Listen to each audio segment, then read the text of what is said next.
When I say Australia, what comes to mind? Is it the iconic wildlife with all the koalas, kangaroos, and other cute critters? Maybe it's our beautiful beaches and natural wonders like the Great Barrier Reef. Or hey, you might even think of putting shrimp on the barbie and our silly little accent. These are all absolutely correct, but unfortunately, you've missed the most obvious answer by far. Now, you may be a little surprised to hear that, but I mean, come on. Why do you think they call Australia the lucky country? Oh my god! Yes! Yes! Yes, let's fucking go, boy! Fuck yeah, let's go! And today we have $100. We're going to be letting AI choose which Pokey we play and seeing if we can make a profit. Won $2,000 worth of scratches. Can you actually make money doing this? Come on, cuz. Yes, right, baby! Oh! Eat space. Oh my god! Oh my god! Oh my god! Oh my god! Oh my god! Oh my god! Holy fuck. I just got the green. Well, I think I just broke the record for the quickest $500 ever lost in a Pokie machine. Happy birthday to me, I guess. Get naked, jerk one off, you still feel like playing the Pokies, and your addiction's way too strong. Gambling away billions of dollars every year, New South Wales has again recorded the highest poker machine losses of anywhere in the world. Come on. 1, yes. 2, and just one more. Fuck! No, not another one. Hey guys, Problem Gambler Max here, and after losing my life savings on the scratchies over the past 2 weeks, it's kinda gotten me thinking, do we have a gambling problem here in Australia? I know it's a staple of our culture, but especially as of late, it has felt nearly impossible to escape the endless barrage of anything gambling related. You'll be walking down the street and, oh, a sign for a VIP lounge. You'll be watching your favorite footy team and, oh, I suddenly have the urge to wager $300 on the outcome of this game. Or, what really pushed me over the edge the other day, you'll be doom scrolling Instagram and come across a video like this. I just finished my 9-hour shift at Macca's. I made $100. Let's go put it through the Pokies. Come on, cuz. Guys, I did not work all day for $150. Let's gamble. My manager from work. Oh, mate, I quit.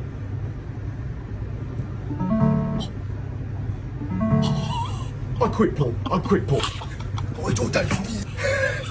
Holy shit. Now, admittedly, my first reaction after watching that was, oh my god, this dude is a true blue Aussie legend. But then I realized that intuition probably speaks to the issue at hand here with how entrenched gambling has become in Australian culture. Like, even as someone who has literally never used a poker machine in their life and is fully aware of the damage that they can cause, I'm not gonna lie, that shit does look kinda fun. With all the flashing lights, all the fun little characters like this pig with the hard hat that all the gambling addicts seem to hate, and of course, the thousands of dollars emptying out of your retirement savings. What isn't there to love? So, that's what we're gonna take a look at today. How bad is gambling in Australia? What are the most popular forms of it? Are we doing anything to fix it? And then, as per usual, we'll have a wanky little philosophical discussion at the end to tie up all the loose ends we make along the way. So, without further ado, let's see just how fucked my country is by this complete cancer of an industry. Okay, so despite our relatively small population of about 27 million, Australia punches above its weight at a surprising amount of things. We rank highly when it comes to quality of life, we're disproportionately good at sports, and we're also extremely wealthy. But if there's one category where we completely dominate the competition, it would have to be gambling losses per capita, which is the exact type of list you want to be topping as a nation. I mean, seriously, just take a look at this graph ranking countries around the world. At $1,635 per capita, we're losing 25% more than second place, Hong Kong, and more than double that of the United States. That's kind of crazy when you remember that the US is home to, oh, I don't know, maybe the international mecca of gambling, Las Vegas, where 43% of Nevada's gross domestic product comes from the gaming industry. And it doesn't stop there, because things get even worse when you consider the fact that 1/3 of adults here in Australia don't gamble at all. If we exclude them, that brings the average loss per person to just under $3,000 every year, or for frequent gamblers, that comes in at a staggering $35,000 per year. For reference, that's about half the median salary of someone living in Australia, and it just goes to show how a gambling addiction can completely upend someone's livelihood. In total, Australians are losing almost $32 billion per year, which, as some analysts have pointed out, is more than the federal government spends on the entirety of the aged care sector, and is just short of how much we spend on the NDIS. There's probably a joke somewhere in there about how we're more willing to piss away our money on the slaps than help the elderly and disabled, but nothing's coming to mind right now. Anyway, studies have shown that about 1% of adults, or 200,000 people living in Australia, are considered problem gamblers. which means they struggle to regulate how much they spend gambling, they may have lost their job or family due to their addiction, or, in the darkest of situations, have even contemplated suicide. In fact, one study found that at least 4% of suicide deaths in Victoria between 2009 and 2016 were linked to gambling. I think we all subconsciously understand the harsh consequences there are to gambling, but we're all just a little numb to it because of how normal it's become. And look, if I had to point my finger at the one major culprit who's responsible for the vast majority of this abject misery, it would easily be those god-awful poker machines, or, as we like to call them here, the Pokies. That's right, we love these things so much that we even gave them a cutesy little nickname, which, now that I think about it, actually does a pretty good job at disguising just how sinister they are. It's kind of like how you tell a kid that their dog went to a farm upstate when, well, you know, little Alfie had to be put down from the series of vicious tumors spreading around his tiny dog body. And hey, let's stick with that cancer metaphor because it does a pretty good job at representing the effect that poker machines are currently having on Australian society. So, to get the most obvious thing out the way first, in the long run, it is a statistical certainty that you will lose money if you hit the slaps even semi-frequently. Although it differs a little from state to state, these machines are designed to return somewhere between 85 and 92 cents for every dollar you wager, which, for any aspiring mathematicians out there, is less money than you're putting in. Now, because that return is calculated over a machine's lifetime, not from session to session, that means there will be lucky nights. Sometimes you'll leave that VIP room feeling on top of the world, because you'll have won enough money to buy yourself a nice little zinger box before your 2 AM train ride home, but you gotta remember, that is the exception, not the rule. As is the case with all private enterprise, these machines need to make the business a profit for them to survive, which means they are reliant on you losing money. In fact, that 90-ish% you're supposed to get back, known as the RTP or return to player, is a little misleading in and of itself. Intuitively, you might think that because you start a session with, say,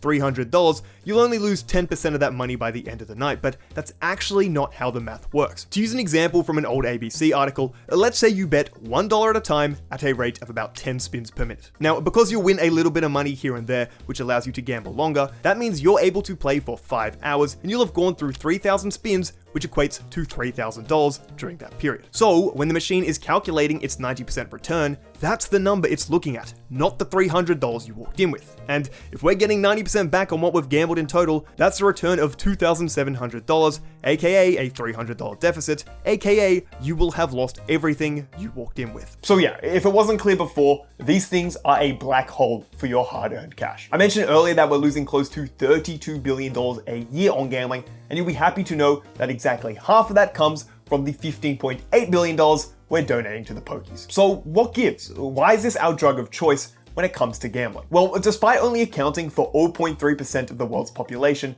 Australia is somehow home to 18% of all poker machines globally. In fact, here in my home state of New South Wales, there is one poker machine for every 88 people, which is the second highest of any region in the world, only behind Nevada, which is obviously home to Las Vegas. Now, this obviously isn't great because we're overrepresented by a factor of 54, but that actually isn't the worst part of it, because we Australians interact with poker machines in a very different way compared to the rest of the world. You see, of the almost 200,000 poker machines we have in this country, about 93% of them, aka the overwhelming majority, are located outside of casinos in places like pubs and clubs. Now, this was definitely news to me, but apparently that isn't normal. In other countries, you can't just head down to your local pub or RSL to hit the slaps, because that's an Australian thing. I thought hearing old people scream at poker machines when you went to go get a beer with your mates was just a core part of the human experience which transcended geographical lines, but apparently it isn't. In fact, if you're struggling to believe me, just take a look at the numbers.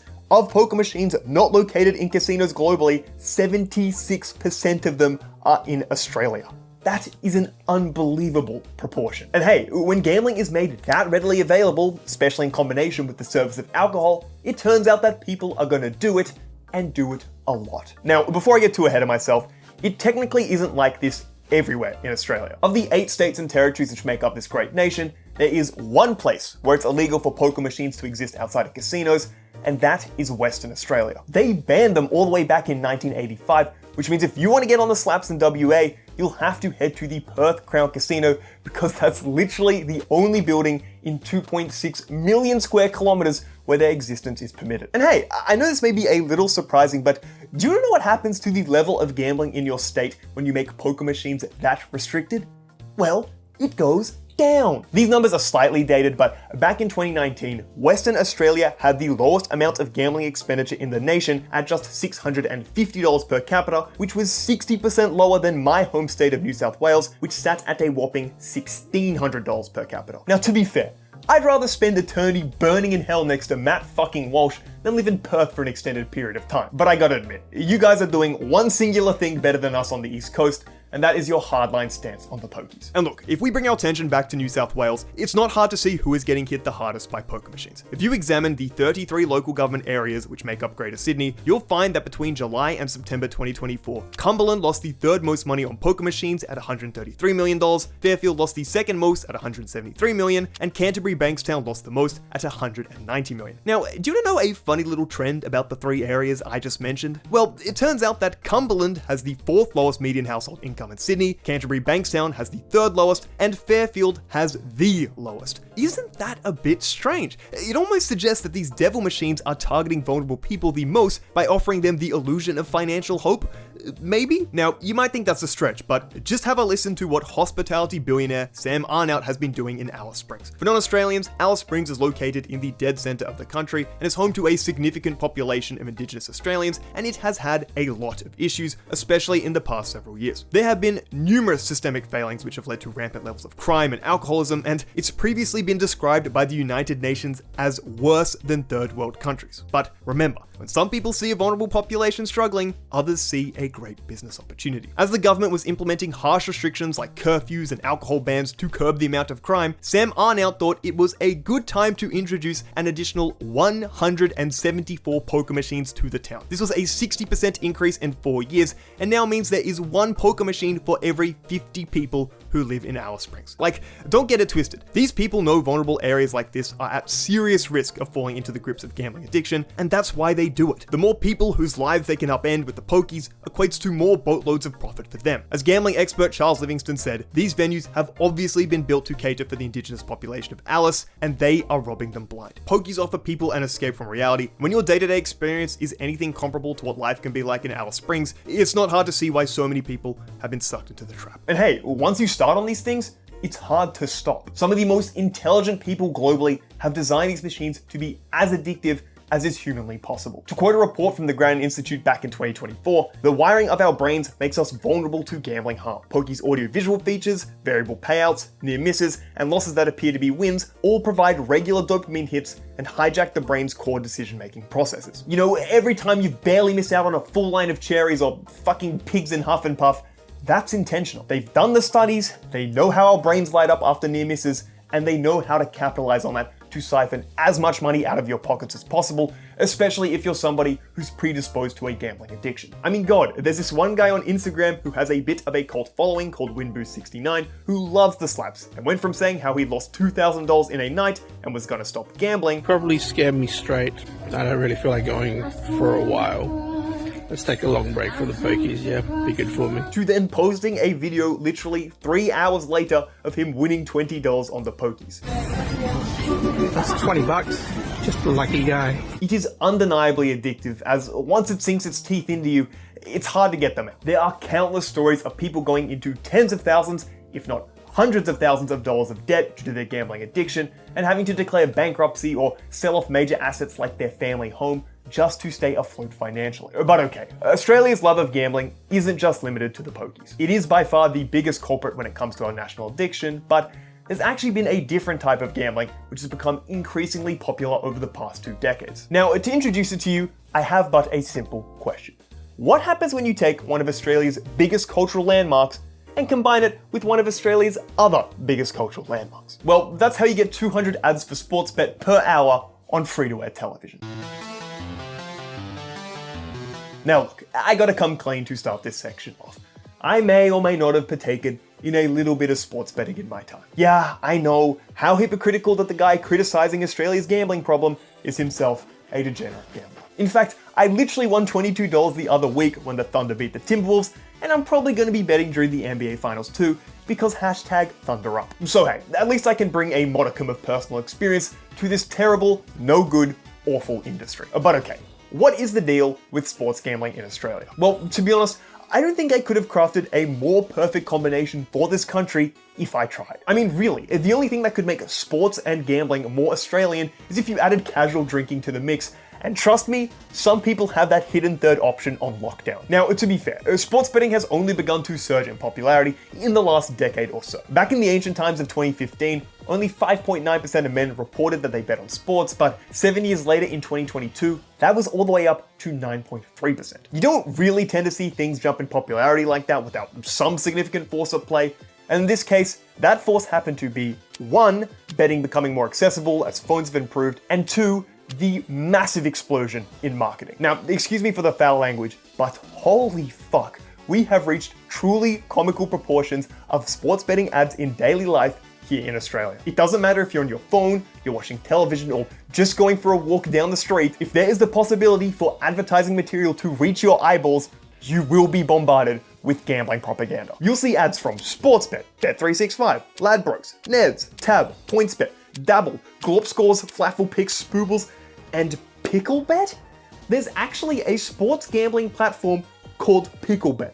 It's somehow stupider than the 3 names I made up. Also, no joke, 2 days after writing that line, I was scrolling through Instagram, and guess what? Odds that tickle your pickle. I genuinely don't know if I hate that stupid slogan more or the fact my phone was probably listening to me as I was writing this script. Anyway, one study found that in a 12-month period between May 2022 and April 2023, there were over 1 million sports gambling ads on free-to-air television and radio here in Australia, with a total of $238 million spent by the industry. Now, I do have to admit, in the moments where I'm watching TV with my parents, the sports betting ads can be kind of funny. Now, it's definitely not for the reason they intend, but come on, just take a look at this. A quaddie for all Australians. Yeah. You win some, you lose more. Sportsbet's new feed, powered by actual intelligence. What's gambling really costing you? For free and confidential support, call the number on the screen or visit the website. That harsh juxtaposition from some corny-ass, annoyingly written gambling propaganda with bubbly music in the background to You will die if you gamble on sports. it never ceases to make me laugh. Anyway though, that brings me to what has to be one of my favorite stories from this whole sports betting advertising shit show. Basically, there's a former AFL player by the name of Nathan Brown who appears in a bunch of sports media here in Australia. Now, before games would start, he used to host this little segment sponsored by everyone's favorite sports bet, in which he'd give out some tipping advice on where to put your money on stuff like how many goals certain players would score. Now, given the fact Brown is a former player and quote, expert commentator, this was clearly some high-level intel you were getting during the segment, which would all but guarantee a return on your money. However, when one Twitter user decided to track the recommendations Brown was giving out with the hypothetical $20 bet each time, well, it turned out that he didn't have the best record at making accurate predictions. During the 2023 AFL season, if you followed Brown's tipping advice, you would have lost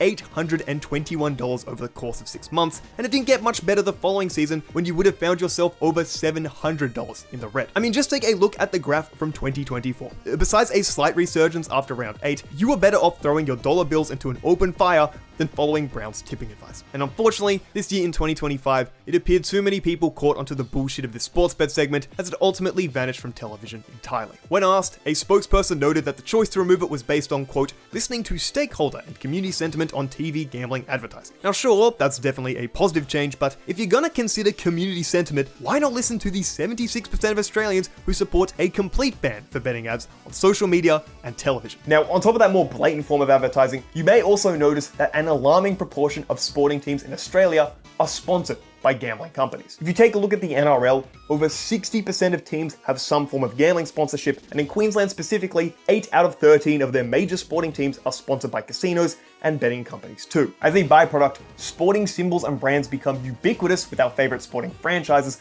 which has led to these fuck stories of how kids are able to name several different gambling companies before they're even 8 years old. It just goes to demonstrate the inextricable link which currently exists between sports and gambling in this country, which is something Albo has even addressed in Parliament. And the connection as well between sport and gambling needs to be broken, because sport should be enjoyed for what it is, sport. Unfortunately though, if there is one group who does benefit from this link between sports and gambling, it's actually the leagues themselves. The AFL has a direct partnership with Sportsbet, which is estimated to be worth between $30 and $40 million a year, and the NRL has a similar deal too. This means that both of our most popular domestic sporting leagues have their financial viability deeply intertwined with the gambling industry, And wow, I just can't see that causing any problems whatsoever. Just take a look back in 2021 when the NRL released an app called NRL Pick'em. At no cost, you could select which teams you thought would win each week and by how much, and if you managed to get it correct, you'd win a share of $100,000. Now, this wasn't known at the time, but a 2024 report from the AFR found that this little side project from the NRL was entirely a Sportsbet product. It turns out the app was concealed in a shell company, which was a subsidiary of Sportsbet, and this little loophole allowed them to get around strict regulations when it came to advertising. One source revealed that over $10 million was spent promoting the app on free-to-air TV commercials throughout the NRL season, yet if you take a look at the ads themselves, you won't find Sportsbet mentioned anywhere. What appeared to be a fun little game for footy fans to participate in, it just proved itself to be a covert operation by Sportsbet and the NRL to funnel people into a gambling addiction. How good is that? Now, you might hear a story like that and think, wow, it's actually a little worrying that these professional sports leagues are so in bed with gambling companies. And you'd be correct. But that doesn't stop absolute dickheads like Peter V'landys, the chief of the NRL, from labeling any potential bans to sports gambling ads as nanny state ideology. Now, if I'm being honest, Petey strikes me as the type of guy who would have called mandatory seatbelts nanny state ideology. But that isn't even the worst thing he said. Later on in that same interview, he claimed that nothing makes sense, especially when you consider that problem gambling on the lotteries alone is more than problem gambling on both racing and sports. Sorry, what? That is a complete lie. Australians are losing close to $10 billion annually from sports gambling, which is 170% more than we're losing to lotteries each year. And more importantly, there's nowhere near as many problem gamblers when it comes to lotteries. A 2021 survey from New South Wales Gamble Aware showed that less than 0.5% of people actively seeking help to combat their addiction identified lotteries as their primary form of gambling, versus the 21% of people who identified race and sports betting as their primary form of gambling. That's almost 40 times more people who struggle with sports betting than lotteries, and there's data from the Queensland government which backs this up too. I know you occupied the designated cuck chair for the sports gambling industry, but why would you espouse such blatantly incorrect information? Sports betting is just more harmful than lotteries, period. Anyway, all these efforts to normalize sports betting have paid off massively for the industry, as their profits have been surging, whilst more people find themselves getting sucked into gambling. In my personal view, I actually think sports betting has the potential to become an even bigger issue than the pokies, and that's because it offers you this kind of illusion of control. If you're a sports fan who spent a lot of time analyzing the data and advanced statistics, then you probably think you have a better chance of winning compared to somebody who doesn't know that much. If you lose a multi, you might tell yourself it wasn't bad luck, you just didn't consider all the factors properly. But ultimately, as the classic proverb goes, the house always wins. You're going up against hundreds of math nerds who studied actuaries at universities to ensure that these companies turn a massive profit. Your beer belly uncle might think he has some expert insight into an upcoming game because he played on his high school's footy team 20 years ago, but unfortunately, I think those math nerds know a little bit more about the numbers than he does. I think that illusion of control has the potential to be very dangerous, but okay, I think that's enough for sports betting. We've now covered the two major forms of gambling here in Australia, and I hope I've made it kinda clear why they might pose some issues for society moving forward. So, I guess that begs the question, are we doing anything to fix it? No, to be honest, we really haven't done much to address pokies and sports betting in this country, and it's kinda weird that's the case. As I alluded to earlier in this video, the public is very much on the side of regulation when it comes to gambling. 77% of Australians believe there are too many opportunities for gambling nowadays, 68% thinks it's dangerous for family life and should be discouraged, 76% of people support a complete ban on advertisements for sports betting, and older polls from 2012 show that 70 to 90% of people support restrictions on how much money you can bet on poker machines. I mean, hell, you even have former Prime Minister John Howard describing poker machines as a, quote, grave social evil. In that same interview, he revealed that he was strongly in favor of national action, and I was almost willing to give him credit for that position until he started bashing Albo for not doing enough on the pokies, which is quite bizarre given the coalition's abysmal record on gambling reform, but we'll get to that in a moment. So if there is such a large base of support for regulation, why has action been basically non-existent? Well, there's two key reasons, the first of which being, damn, the gambling industry wields a lot of power, which they sometimes like to swing around our democracy. Now personally, I do get a little skeptical of how quick some people are to point at this nebulous group of lobbyists who corrupt the democratic process at every turn and sway political outcomes, but oh my god, in the case of gambling reform, their influence is practically indisputable. Now, to understand why that is, we have to take ourselves back to 2010. it was a much simpler time. Justin Bieber had just hit the scene, Instagram was in its infancy, and here in Australia, we were loving our pokies. Maybe a little too much. In fact, this love affair had prompted a bit of concern, so the Productivity Commission was tasked with creating a report to understand what was going on. Unsurprisingly, their conclusion was essentially, yeah, shit's fucked. And to tackle the issue, they gave two key recommendations. Firstly was the implementation of something called mandatory pre-commitment technology on all poker machines, which would basically limit the amount of money you could lose every day. And secondly was a maximum $1 bet per spin. These reforms would drastically reduce the amount of money people were losing on the slaps, but remember, if people are losing less money, then the gambling industry is making less money. Now, also in 2010 was something else important, the Australian federal election, which had quite an unusual result. Because Julia Gillard and the Labor Party failed to secure enough seats for an outright majority, they needed the help of an independent MP from Tasmania by the name of Andrew Wilkie. If he gave his support, Labor would be able to form a minority government, but he'd obviously want something in return. And funnily enough, one of the main issues Wilkie campaigned on during the election was the fact he fucking hated the Pokies. So to get him on board, Gillard agreed to roll out mandatory pre-commitment technology on all poker machines by the end of 2014 nationwide. This was one of the key recommendations from the Productivity Commission earlier in the year, and would you look at that, it appeared Australia was actually going to get something done on the issue of poker machines until the gambling industry prepared a $40 million war chest to fight tooth and nail against any potential reforms which would damage their profitability. That's not good. So, to prevent any meaningful change from passing, they went straight for Labor's neck in 2011. The main Clubs Australia campaign, called Won't Work, Will Hurt, included mail to residents in marginal Labor electorates in New South Wales and Queensland, community rallies across New South Wales, large billboards naming local members with the slogan, "Why don't you stand up for our community?" and drink coasters and t-shirts for club staff with the slogan, "Who voted to put me out of work?" I mean, God, to be as effective as possible, the executives behind this campaign traveled to Washington, D.C. for a 2-week, $1,500 course where they learned from top leaders in the National Rifle Association, yes, the NRA, on how to use a large membership base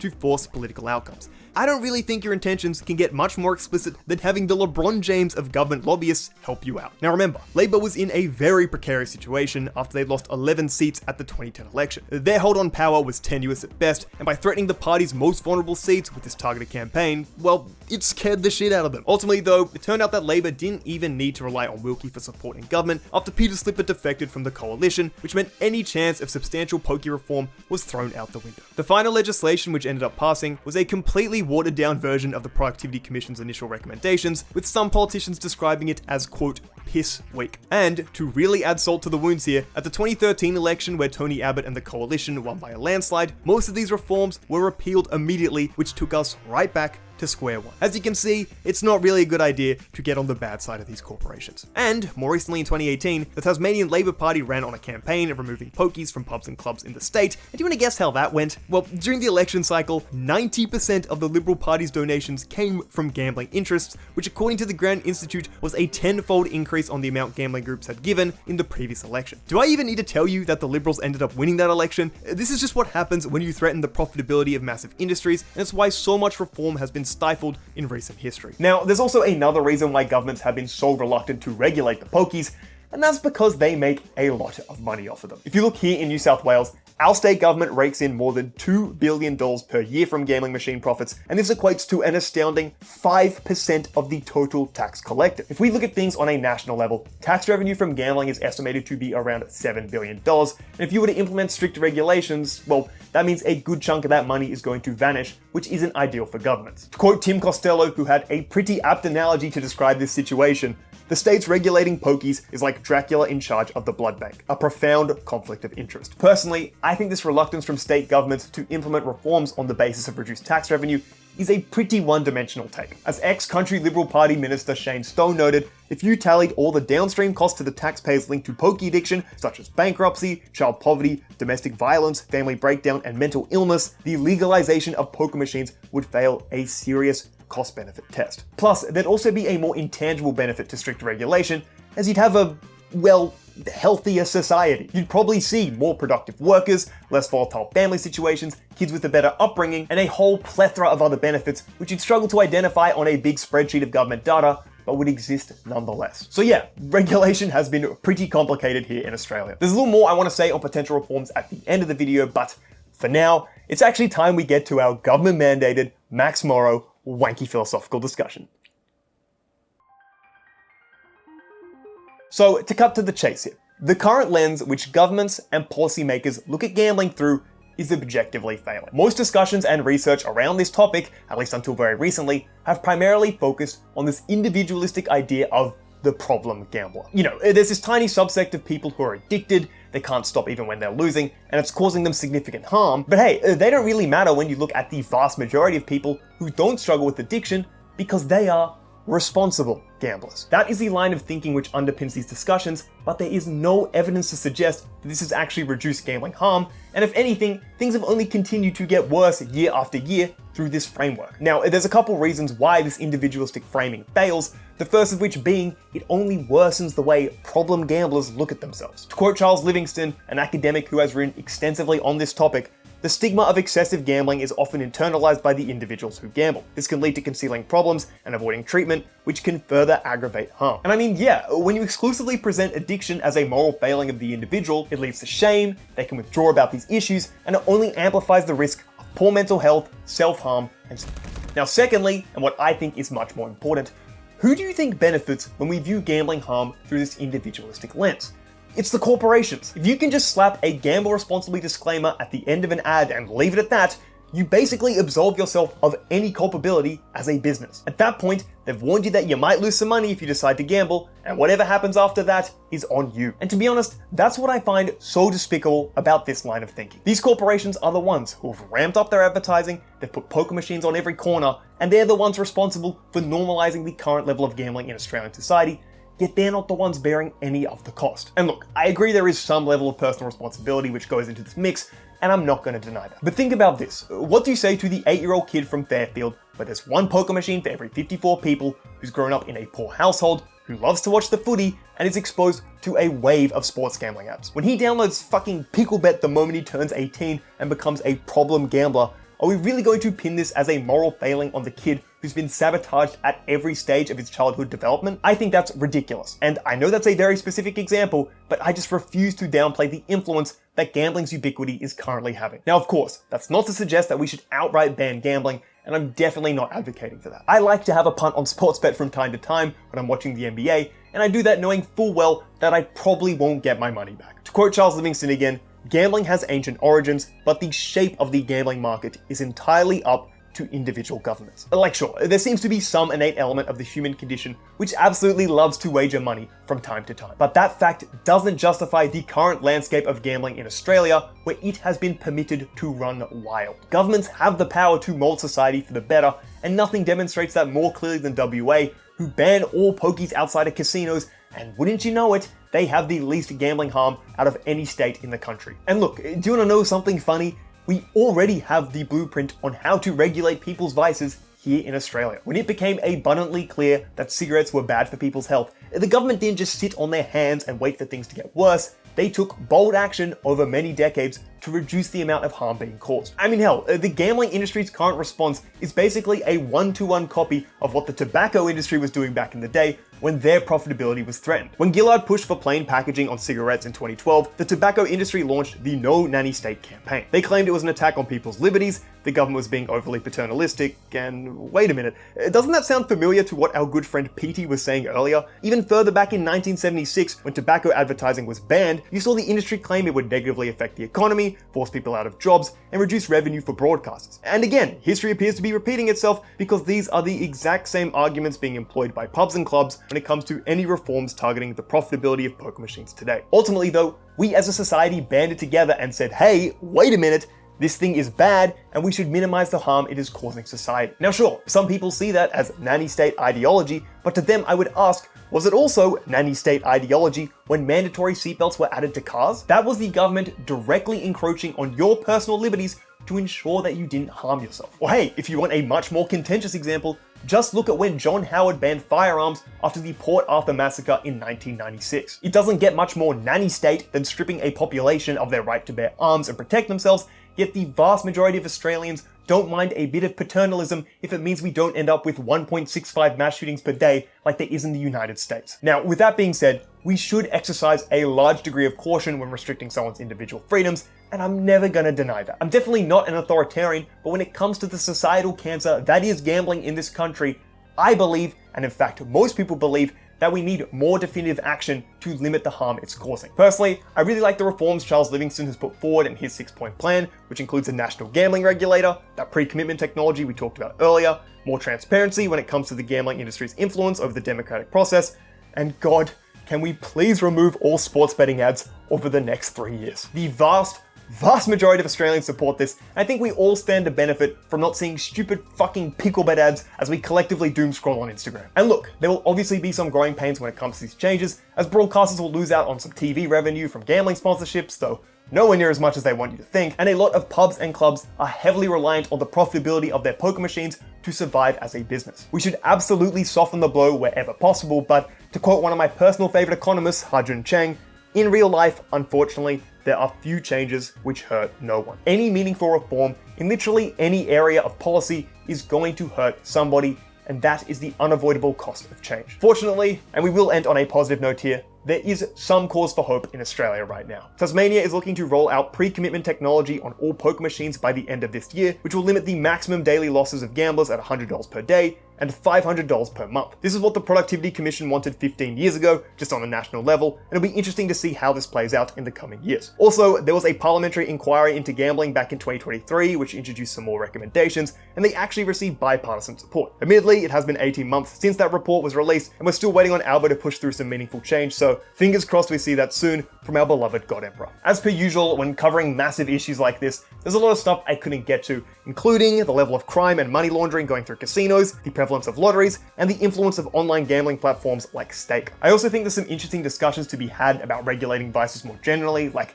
here in Australia we also have a massive drinking problem, which is a bit of a not great source of cultural pride, and even I flinch at the idea of regulating that, so maybe I'm a hypocrite and maybe I need to do some more reading on that. Anyway, gambling in Australia is a massive complex web of issues, and sometimes I just don't have time to hit everything. Thank you so much if you've made it this far in the video. If you did enjoy it, please check me out on Instagram, check me out on Twitter, check me out on Discord, because I'm a greedy clout goblin who needs all the clout. That's all from me, and I hope I can see you in the next one.